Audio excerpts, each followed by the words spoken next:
Para mahasiswa dan mahasiswi Universitas Indonesia Mandiri, mata kuliah ini kan mata kuliah Sistem Informasi Manajemen Pemerintahan. Maka penting artinya bagi kita untuk mengetahui keberadaan teknologi informasi dan sistem informasi.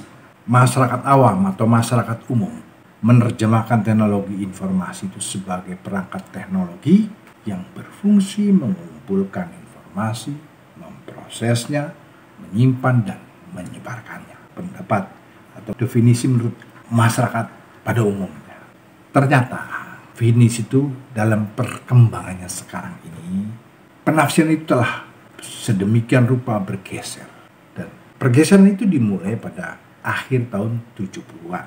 Seiring ditemukannya teknologi informasi atau ya kita sebut IT ya. Teknologi informasi itu informasi yang lebih modern, yang mencakup teknologi komputer, komunikasi, dan perangkat lunak lainnya.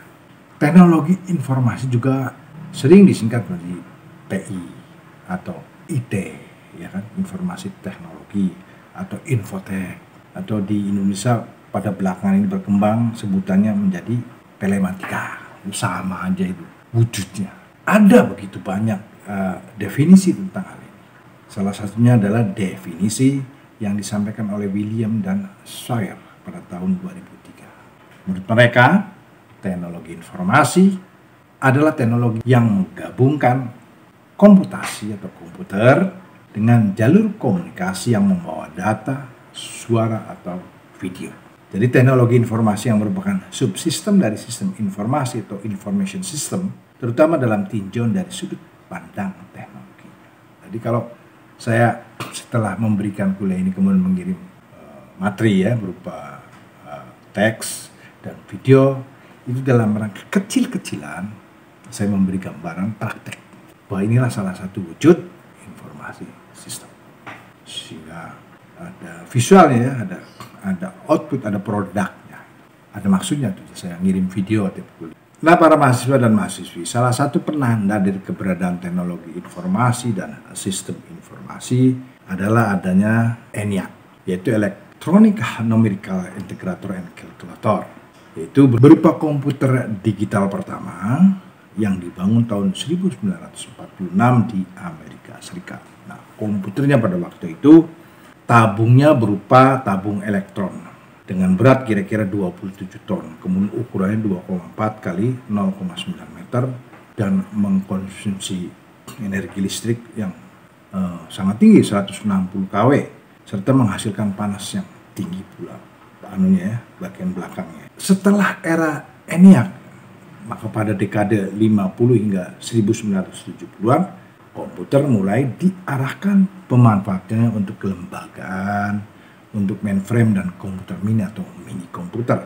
Perkembangan teknologi prosesor pada 1980-an menyebabkan semakin simpel dan kecil ukurannya komputer, termasuk konsumsi listriknya, dan kemudian menggantikan komputer mainframe dan komputer mini dengan komputer yang berbasis mikro. Komputer dengan kemampuan yang sampai ya setidaknya hingga sekarang ini kita bilang hebat ini, satu pertama adalah fisiknya bisa dibawa kemana-mana, bawa komputer zaman sekarang, baik yang bentuk segini atau yang laptop yang bisa diteng-teng kemana-mana, kita suka. Jadi salah satu cirinya ya, beda komputer lama kalau gede, selain makan tempat yang nggak bisa digondol-gondol sembarang waktu di sembarang tempat. Dan sekarang ini teknologi komputer menjadi semakin murah juga, dulu mahal sekali ya, sekarang turun. Dan tahun 1980-an adalah akhir dari era komputer generasi pertama, generasi ENIAC. Dan kita memasuki era generasi kedua, yaitu komputer mikro. HP juga udah ada komputernya di sana, kan bisa aplikasi macam-macam. Itu udah termasuk teknologi komputer. Jadi jika dibandingkan dengan teknologi lainnya, komputer ini berkembang sangat pesat dan sangat mempengaruhi kehidupan masyarakat secara luas dan memberikan sumbangan yang luar biasa terhadap kemajuan sosial dan ekonomi dunia. Sosial, kemajuan sosial adalah manusia bisa berinteraksi untuk kebutuhan sehari-hari, informasi sehari-hari antar berbagai negara, berbagai wilayah secara cepat. Sumbangsi terhadap dunia ekonomi ada transaksi bisnis, perdagangan, industri, jasa dan lainnya bisa dikembangkan secara Jepang. Jadi founder misalnya perusahaan-perusahaannya di Jepang, pabrik-pabrik wilayahnya di Cina, di Indonesia. Sekarang zaman dulu meeting harus dari Jepang datang, kumpul satu tempat meeting, makan waktu, biaya, dan lain sebagainya. Karena sekarang nggak cukup dengan Zoom meeting dalam satu waktu efisien, bergerak dan keputusan bisa diambil cepat. Sebab itu termasuk saya meyakini bahwa revolusi komputer mikro sebenarnya baru mulai dan di suatu saat akan berkembang dan lebih maju lagi dan lebih sophisticated lagi. 1 dekade lalu, komputer dan telekomunikasi masih dianggap sebagai hal yang berbeda. Namun seiring berkembangnya teknologi mikroelektronik, perangkat lunak, optik, dan integrasi telekomunikasi, dan teknologi komputer, maka perbedaan tidak bermakna lagi. Karena komputer dan komunikasi menjadi identik. HP untuk kalkulator, untuk data itu dan lain sebagainya. Tapi juga untuk komunikasi, misalnya telepon, WhatsApp, medsos lain. Itu bukti outputnya, bukti produknya. Jadi teknologi mikroelektronik ini merupakan dasar dari perkembangan teknologi komputer dan telekomunikasi. Perubahan dari teknologi analog ke digital dalam telekomunikasi juga menyebabkan terjadinya perubahan sistem switching dan transmisi jadi mirip komputer dan menyebabkan lahirnya banyak software dan banyak fasilitas komunikasi sekarang ini yang mirip dan atau sama dengan sistem komputer. Di Indonesia ini tahun 91 saja kalau kita keluar Jawa, telepon di daerah-daerah kabupaten masih pakai telepon kemana Pak? Ke Jakarta, colok pindahin baru masih ribet. Tapi berkat adanya komputeres semua jadi cepat, tidak nyiksa, tidak makan waktu, punya easy. Di sisi lain, dengan perkembangan teknologi jaringan, komunikasi antar komputer menjadi lebih meningkat pada awal tahun 60-an. Manakala sistem komputer online pertama kali dikembangkan. Jadi sistem komputer online itu pertama kali dikembangkan pada tahun 1960-an. Anda belum lahir.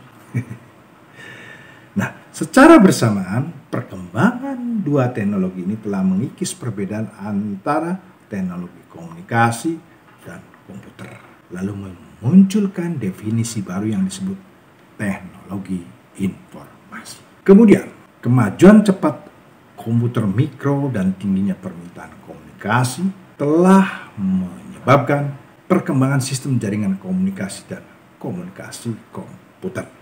Teknologi LAN, mungkin pernah dengar, yaitu Local Area Network, dikembangkan sejak era pertengahan tahun 1980-an. LAN ini kemudian memantik munculnya teknologi WAN, yaitu Wide Area Network antara tahun 1980-an sampai 1990-an. Antar jaringan global dan lalu lintas cepat informasi telah menjadi agenda kemudian untuk perkembangan sistem komunikasi komputer global. Jadi sangat jelas bahwa komputer jaringan dan sistem telekomunikasi telah menjadi tren utama perkembangan teknologi komputer dan komunikasi seperti yang terjadi sekarang ini. Sampai di sini dulu kuliah kita pada kesempatan kali kedua sekarang ini. Terima kasih atas konsentrasi, perhatian, dan minat rekan-rekan mahasiswa dan mahasiswi. Sampai ketemu lagi. Wassalamualaikum warahmatullahi wabarakatuh.